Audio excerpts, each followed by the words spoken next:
Hey babe, I know you hate documentaries, but I think you're gonna like this one. Pow, pow, pow, pow, pow, pow, pow.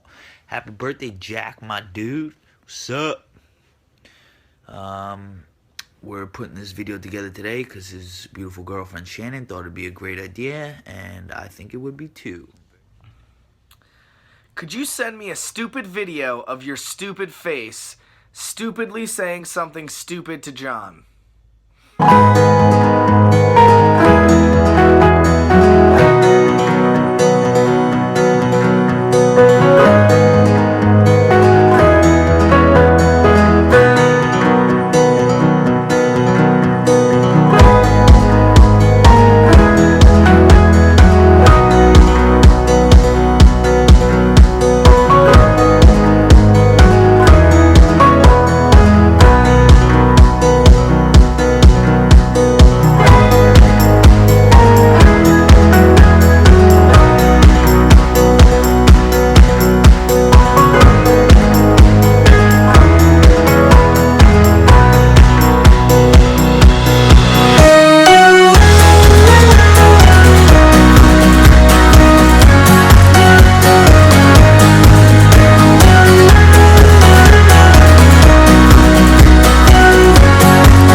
Hello everyone, I'm Warbra Balters. Thank you for joining us in this live broadcast. Tonight, the night that marks his 26th year of life, we will be reporting on the most controversial figure of the century, John O'Boyle. Others may be more familiar with his name J.O.B. or Jack. We have spoke with experts, traced ancestral lines, and even gathered testimonials from both witnesses and defect members from his tribe. John is described as a large, hairy, muscular, bipedal ape-like creature, roughly 2 to 3 meters, covered in hair, described as black, dark brown, or even dark reddish. Scientists even discount the existence of John and consider it to be a combination of folklore, misidentification, and hoax, rather than a living animal. We hope that by the end of this documentary you will have answers. The answers specifically to the questions you have had since the first sighting of him back in 1990. Now let us begin by turning it over to our expert opinion, Kenneth William O'Boyle.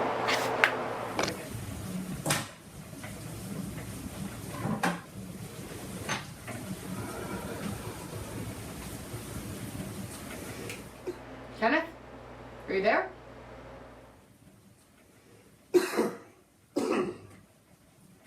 Hello, my name's Professor Kenneth William O'Boyle of Fairleigh Dickinson University. I am an academic, which means that I have devoted much of my life to education, the quest for knowledge, and I have the mission of expanding my mind in whatever way I possibly can. Now, I don't consider myself an expert on many subjects, but there is one where I do think I've earned the title. Jonathan James O'Boyle, or the Latin Jobus Fatbagadutius. He's been on this earth that we know of for around 25 years. I think first sighting was in August 1990. 90 plus 10, 2000 plus 10, 2010, 2016. 26 years for this very unique individual. But it's hard to call him an individual. We take a look here, this picture taken several years ago, in one of his most comfortable habitats. For all intents and purposes, he looks like a normal person here. Obviously very strong, some tribal markings. He wasn't born with those. Got those later in life, perhaps due to the concussions. But a normal looking individual, big, perhaps a football player. So, to start off this documentary, we asked the fundamental question: who is John O'Boyle? Oh, hello there. Didn't expect to see you there. You have a question for me? What's that? Who's John O'Boyle? Come on. Who is he? That, my friend, is the first part that you didn't realize. He's legendary. So legendary that villages in far-off countries know who he is. You know what they think about him? It's considered like Godzilla, King Kong, things of that nature. A man of self-destruction. Doesn't think about anybody but himself. Or am I just talking about myself? No, I'm talking about you, John. Who is John O'Boyle? John O'Boyle. Well, first of all, John, Jack, Jake, Frank, Steve, and Sean are all the same name. I like to call him Jack, though. Jack Attack. Jack is back. Jackie Jack. Yeah, that's all I got. John is our dear friend. He's very funny. He's loud. He's obnoxious. He likes to drink. He likes to eat. He likes to fuck. John's a lot of things. He's caring and loyal, a total asshole, and a lot of man. Because he's fucking huge. He's so fat. When I first met John O'Boyle, he was skinny. Now he's fat. John O'Boyle is one of 3 children from the O'Boyle dynasty of Jet fans. We're worried that he has been completely overtaken by his sister and brother in the coolness scale. At one point in his life, John was a decent human being. He was reasonably athletic. And he was a good time. And ever since the Jets lost those 2 AFC championship games, those 2 years, I mean, he just hasn't been the same. So, John, you're a shell of yourself. That's my answer. John, I have no doubt that you will one day be a super executive like your dad, running this fantastic company, dealing with all these people, taking care of the air conditioning, the climate control, all these executives, and that you will need a really sweet office to do so. And I've no doubt that you'll want to decorate it with all kinds of jet paraphernalia. The problem is you need to get the damn team to do something. Otherwise, you're never going to be able to have this kind of Super Bowl stuff. Like if you would become a Patriot. So, my favorite thing about John is his all-encompassing Jets apparel from head to toe. A little bit of socks, maybe a hat, the shirts, the shoes, pants, maybe some underpants. Who is John O'Boyle? Really tough to say. I mean, if I had to guess, someone who aspires to be a good person, hard worker, and someone who really cares about their family. There's so much to him. And, you know, he could throw back beers, he could be loud, he can do backflips off benches, but then he can talk about politics and world wars, and he has this incredible way of making everybody in the room feel welcome, and he's probably one of the greatest people that I've ever. So here we are at Arlington Heights in Illinois, and this is the racetrack. It's a very, very cloudy day, but there's beautiful gardens, lots of begonias and geraniums, and quite an international presence, probably more so than the Olympics. I just wanted to call you guys from Illinois and tell you that John O'Boyle is a fucking asshole. The asshole doesn't call me anymore. Never hear from him. I hear more from fucking Shan than I do from John. It's fucking pathetic. The next topic, I think, is what makes John an asshole. Fortunately, I got to see a bunch of these videos while Shannon was putting it together, and apparently a lot of people think it's funny that John convinces everyone Shannon's pregnant. Let me be clear, John. I'll repeat it again. You knock her up, I promise you, I'm getting that $250,000 for her education back. No joke. Don't get jack shit for me, so...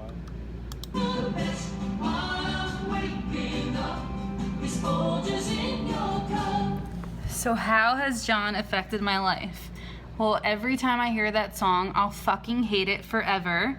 Because I just remember I would always try to sneak into homeroom late, and you would announce to the whole world that I was coming in by singing that song to me and editing it to put my name in it. It was rude, it was obnoxious, and I think I'm scarred against Folgers coffee for life.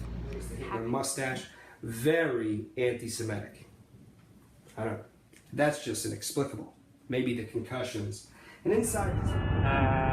My first impression, I thought you were the most annoying, fat fucking person in the entire world. You and Victor wouldn't shut the fuck up the entire practice. You know, you all were from Wayne, you knew each other, it's this cool little clique. So me coming from West Milford, I didn't fit in right away.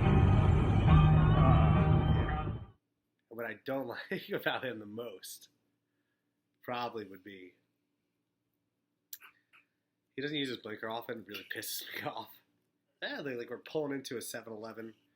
My least favorite thing about John is that you're a Jet fan. My second least favorite thing is that you promised me a hat that you made me Venmo you for, and I still haven't seen it. Third least favorite thing, you promised me Devils tickets, and you come through once every 3 years. I don't know what's up with that either. Fourth least favorite thing, you have the spending habits of an 88-year-old Jew. Fifth least favorite thing, you believe in astrology, so that speaks for itself. Quite sad.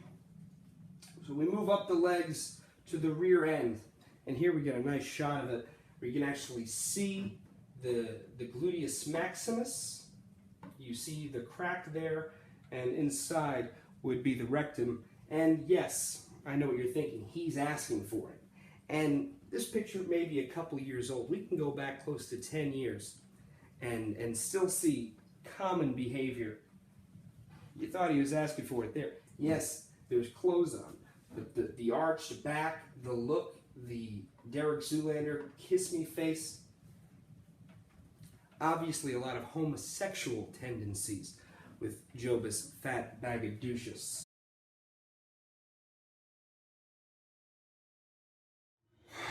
Let me tell you the first impression I had of John O'Boyle. You know how there's like those people who are like closet rape victims and they don't want to say anything?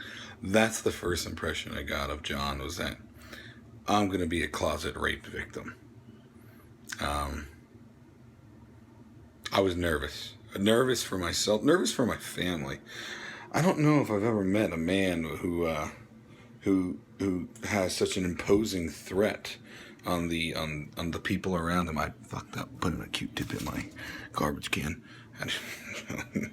Now, when I mean that he imposed such a threat, you see, it's difficult to say how that actually happens. But when he licks his finger like this and points at you, that was the first impression that I knew I might be raped. So what's my first impression of John? An Irish rapist. That's putting it lightly. Now, probably what was his first impression of me? Styling, motherfucker. Styling. Now that we have a better understanding of who John O'Boyle is, we find ourselves questioning his upbringing. So our next question is, what was John's younger years like? He came out the same way Kenny did, via cesarean.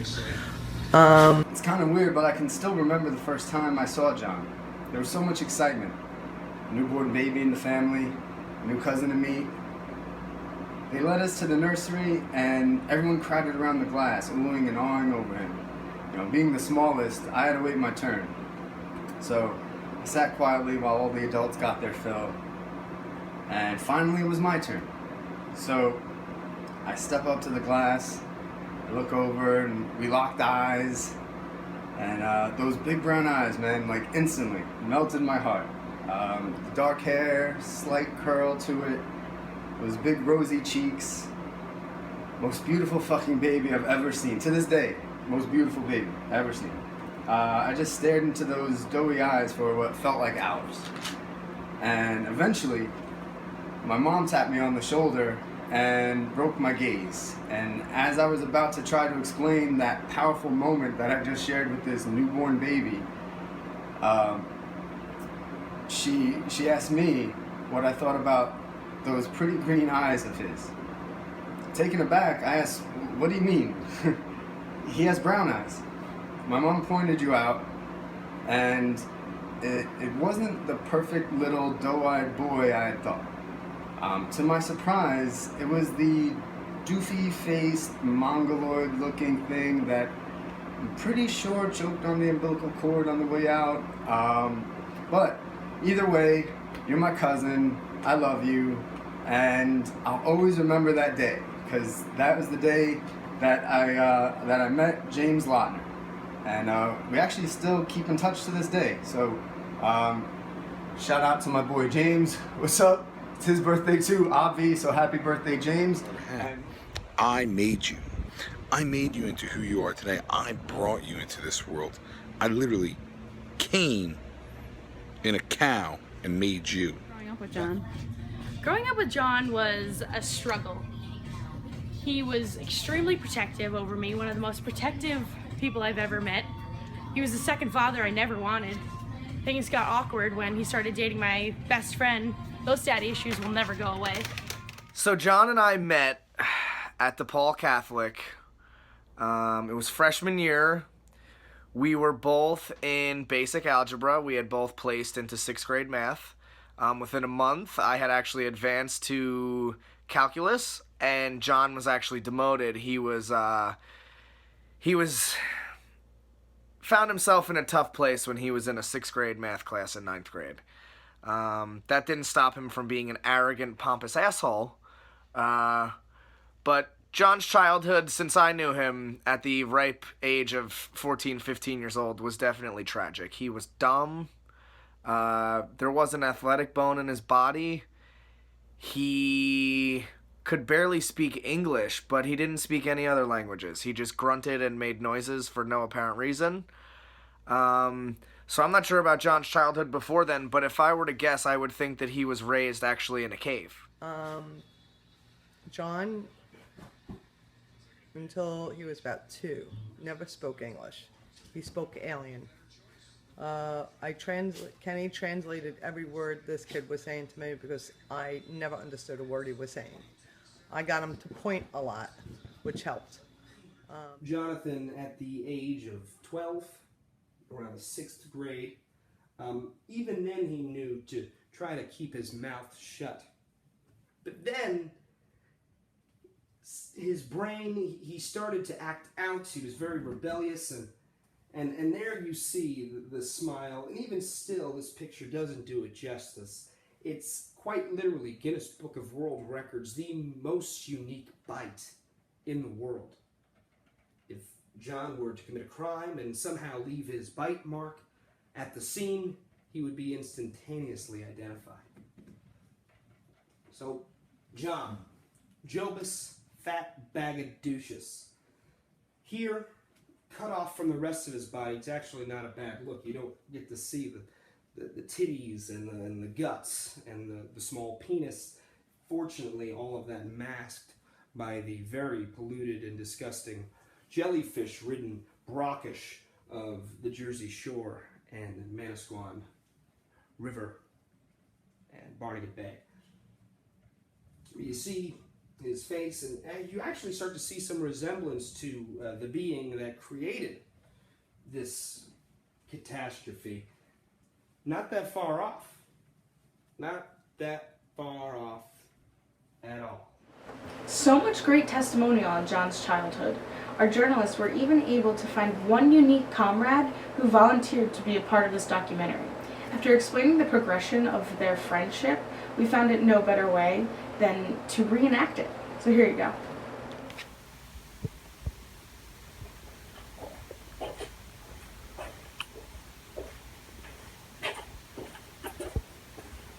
Oh, the Jets. You like football? Yeah, I love football. Did we just become best friends? Yeah!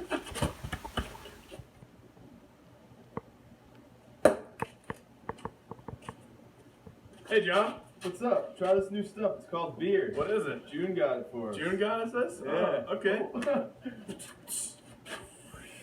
Ooh, I do love this beer that June got for us. Let's build our friendship around this. All right.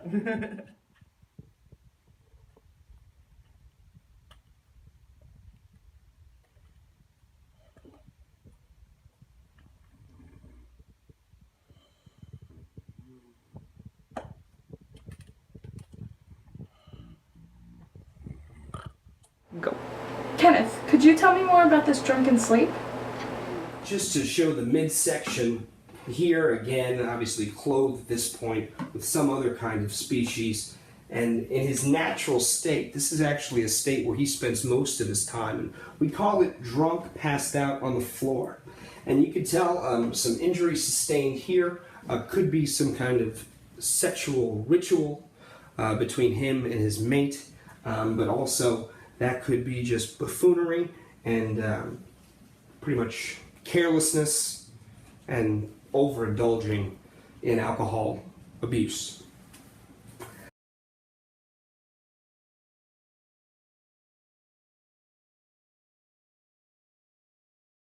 What is John O'Boyle's greatest achievement? It's a very short list of things there. Hasn't really done anything too spectacular, but Shannon certainly is your greatest achievement.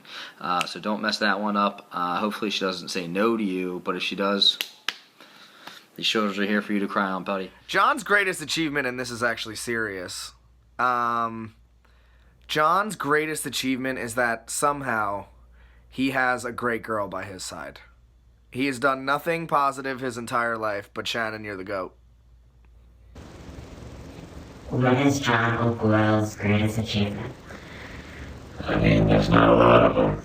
If I were to give one, Shannon. What is John's greatest achievement? That's the next question. That is fairly easy for me to answer. Because I'm still confused and have no idea how he did it. He convinced Shannon to date him. I have no idea this happened. I coached that girl for years to be careful of people like John. Yet, he convinced her to date him. That's his greatest achievement. John O'Boyle's greatest achievement is beating me in wrestling. And you know when that was? That was we were about 10 years old. And John told me a joke in the first round, right as we were wrapping up, and I started laughing like a little schoolboy bitch that I am and was. And he pinned me right there for the championship. And that was his biggest accomplishment in life. Better than college, better than finding a sweet girl like Shannon, better than everything else. What is John's greatest achievement? I'm gonna have to say Shannon. She's fantastic. And she loves you so much. You should fold the laundry. Sorry about that. What is John O'Boyle's greatest achievement? Dating Shannon. And I also think that the greatest accomplishment I have seen since knowing John would be since Shannon has come into the family, and that is consistently and successfully announcing her false pregnancy at absolutely every family holiday. It is wonderful, and I look forward to it each and every time. Hello there again. It's a beer this time. You wouldn't know anything about that, John, because you drink fucking O'Doul's. But what do I know? Anyway. Oh, somebody asked me today what was John's greatest achievement. I thought long and hard about it. Something John has never had as long and hard, only in his hands, is that the greatest achievement. It took me a while, and I said to myself, you know what your greatest achievement was, John? Me. I would honestly say that John's greatest achievement is his girlfriend, Shannon. He's very happy. He's found the girl he wants to be with. I'm very happy for him. You know, people go through their whole lives and not being able to do that, not be able to say that.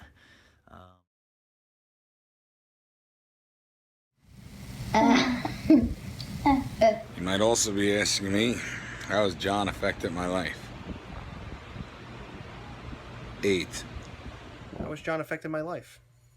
Well, I really wish I could list something here positive, but unfortunately, John only seems to make things worse. No matter what kind of mood I'm in, no matter what kind of mood he's in, I mean, you make everything worse. I could be in the best mood ever and you fuck it up. He eats my clone cake. He eats stuff that I don't eat. If I don't finish it, he eats it. He's like a dog.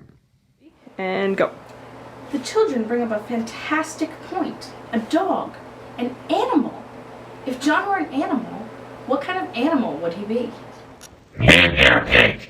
Also, if John was an animal, I think he'd be a large teddy bear. And if it's a real animal we're talking about, Zach and I both think Panda bear. definitely a panda bear. Because when you first meet him, it's like, oh, it's a bear. And then you get to know him and he's like, nah, it's just a panda bear. It's harmless. I would compare John O'Boyle to a giraffe. A giraffe, just like John O'Boyle, drinks the female's urine before sex to see if they are fertile or not. What animal would John be? John would be a cheetah because he's lean, he's fit, and he's fast. If John were an animal, what kind of animal would John be?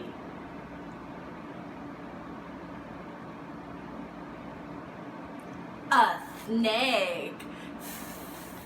The next question is quite difficult. If John were an animal, what would he be? I've given this much thought. You can go like bear, giraffe, sea lion, cougar. I don't know. I went with manatee. I could see just John floating there in the harbor, aimlessly trying to avoid getting hit by a propeller. Gosh, I'd say a honey badger. I think that he would be a pug because, you know, you really don't want to like pugs. Like you really, like, it's a pug, like it's drooling on itself, you know, but you love them. Like everybody loves pugs. And I think that John is innately a pug because you love him more than anything. John, you'd be a squirrel because I want to hit you with my car. A unicorn. I think the animal that he would most likely represent would be Harambe. Living Harambe. If John were an animal, what would he be? He'd be a human. He'd be the realest motherfucker around. If John was an animal, what kind would he be? A gorilla, because he's big and strong. Kenny, would you agree with the gorilla comments? His feet, he'll tell you, are his best quality. He loves his feet. He thinks they're gorgeous. In reality, all delusions from what has been a very damaged brain. His feet are disgusting. They're huge. They're very similar, if we go back the evolutionary chain, to the feet of an ape. As a matter of fact, Jobus fatbagoducius, if we take a look at that again, actually part of the Latin is translated to hairless gorilla. Back to his feet. Ape-like feet. As a matter of fact, his feet are as such that he could wrap around a tree branch and swing, hang, if only we could find a tree branch that can hold all of his weight. Kenny, this is the first time John's weight has come up this entire documentary. Could you tell us more? is a real look at John O'Boyle. You get to examine the whole, the tube, a miracle that it even fits around it. But again, we go back to John. The legs, very interesting, the legs, very quick, this specimen. Very quick for the size, deceivingly quick. The problem here is that with all of this mass up top and these weak ape-like feet that are meant to be swinging from trees, when he runs and gains momentum and then changes direction, the foot will snap, as we've seen in prior accounts. Other thing about the legs is they're quite short. Mentioned that he looks like a football player. This specimen did actually partake in what we Americans call football, played at the college level. But his legs never quite grew, kept him at this height of his, which completely held him back.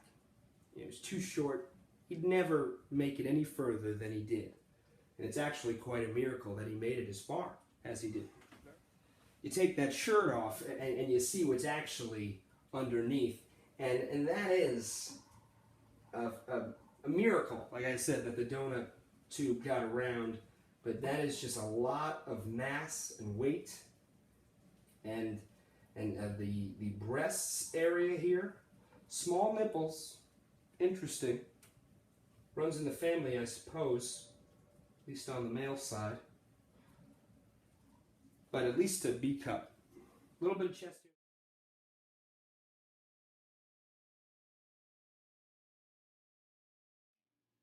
A sick pirate hat. A really awesome pirate. If I can get John one thing for his birthday, probably a vasectomy. I'm shopping for my brother's birthday gift.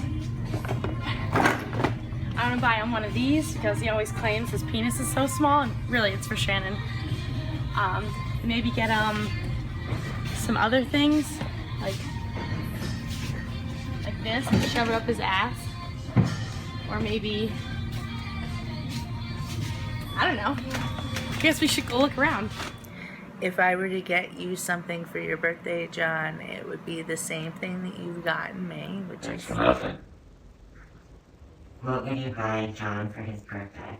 I get him a beer. Probably like a Bud Light. During a happy hour. No more, no less. John, I haven't been there on your birthday past couple years, and newsflash, not gonna be there on this one either.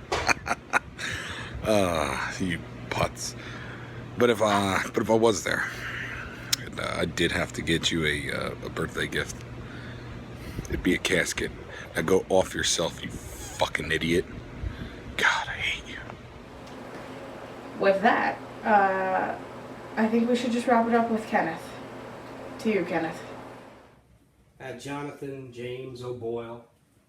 Anger issues, emotional issues, intelligence issues, commitment issues, intimacy issues, physical issues, concussions, low IQ, small penis, ape feet, all the things that we think of John O'Boyle, but this picture, I feel like it really sums it up, and that's why Jobus Fat Bagadocious, yes, means hairless gorilla, but it also means overweight, drunk, retarded person. And that's what we're dealing with here. An overweight, drunk, retarded person.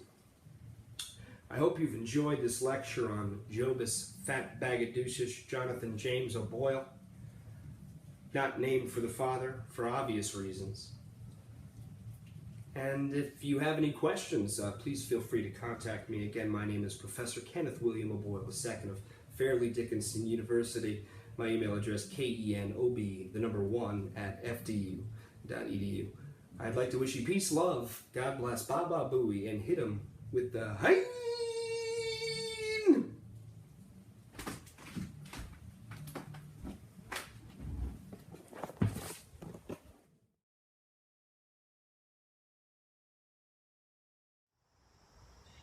Okay, you got me. There was a lot of content, so maybe I took things out of context and maybe I forgot to put some stuff in. So here's that stuff. John, it's your godfather. I have nothing bad to say about you. You call me every week. You ask how my air conditioning is doing and my heating. And every holiday you send a gift.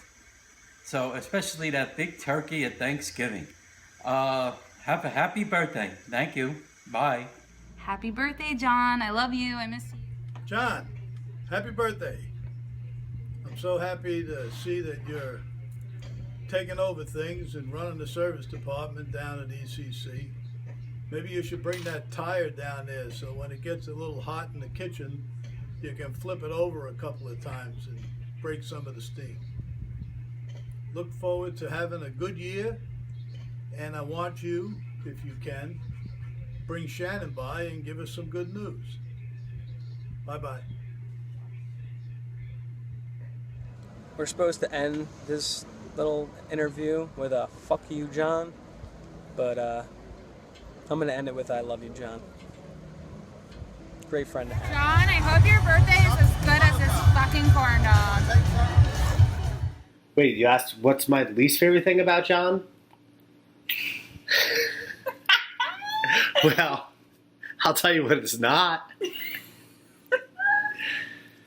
It's not that he has a prickly face. When he massages me, it's a little too rough. It's not that he cooks my eggs a little too brown in the morning. Happy birthday, John. So who is John O'Boyle? Oh, that's my badass cousin from New Jersey. Well, happy birthday, John. I love you, and I hope you love your gift. What is my favorite thing about John? I must say that he's actually quite a cool cat, and he can hang and drink scotch with me, go to see a concert, and he's actually an all-around good guy. And I'm very proud to know him, and I'm proud to wish him a very happy birthday and many, many more. God bless you, John. Happy birthday, John. I love you and fuck. If you could say one thing to John right now, what would it be? Happy birthday. Hi. But John cares for all of us. He'd be there for you tomorrow. He'd be there for you today. He'll do anything for you. He's a good friend. He's always loyal. He's a hard worker. We're lucky to have him. Hey John, happy birthday. I hope you have a great day and a great year. Hope to see you soon. I just want to say I love you, buddy. It's been a great 12 years. Looking forward to the next, I don't know how long I'll live, but hopefully 50 or 60. And happy birthday. It's just a cordial.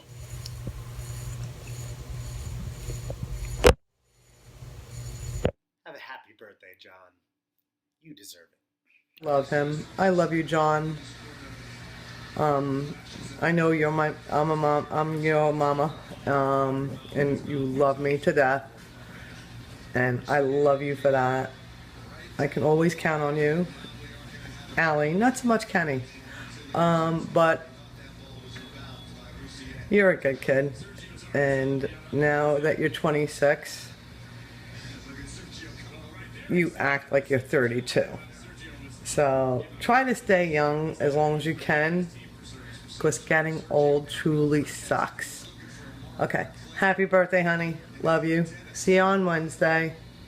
I hope you enjoy this. It's gonna be funny. Not from me. Love you. Bye. Thank you for being such a loving and fun and loyal and funny and wonderful, awesome friend to me and making me feel like a part of your family. Happy birthday. Love you.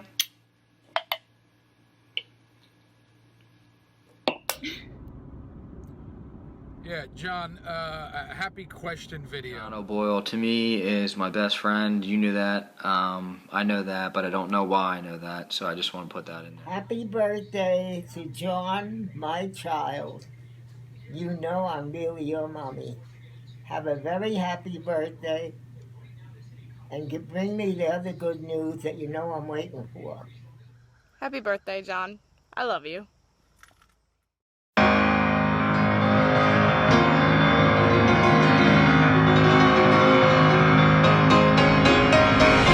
Secondly, I decided to do this video fully nude. Felt it was only right. I'm sure Allie would agree. What's up, Allie? Call me. What is your favorite thing about John?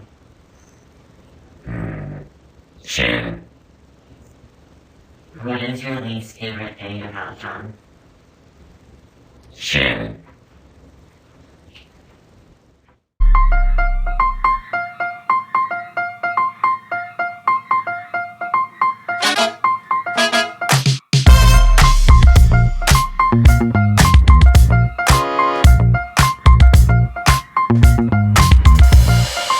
Went to the moped store, said fuck it. The salesman's like, what up, what's your budget? And I'm like, honestly, I don't know nothing about mopeds.